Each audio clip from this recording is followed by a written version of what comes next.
पर्सामा हजारौं कुखुराका चल्ला नष्ट। पर्साको बहुदरमाई नगरपालिका 5 डकैला चोकस्थित 7,000 भन्दा बढी कुखुराका चल्ला सशस्त्र प्रहरीले बरामद गरेको छ।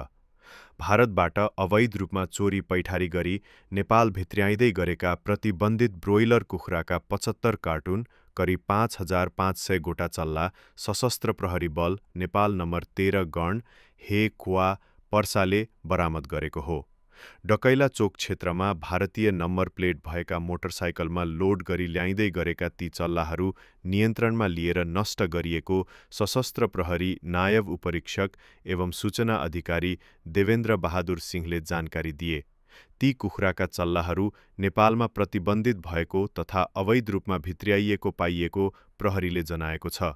सशस्त्र प्रहरीका अनुसार नियन्त्रणमा लिइएका चल्लाहरू आवश्यक प्रक्रिया पूरा गरी स्थानीय जनप्रतिनिधि, सञ्चारकर्मी तथा क्वारेन्टाइन कार्यालयका प्रतिनिधिहरूको रोहबरमा सशस्त्र प्रहरी बल गण नम्बर 13 को परिसरमै नष्ट गरिएको छ।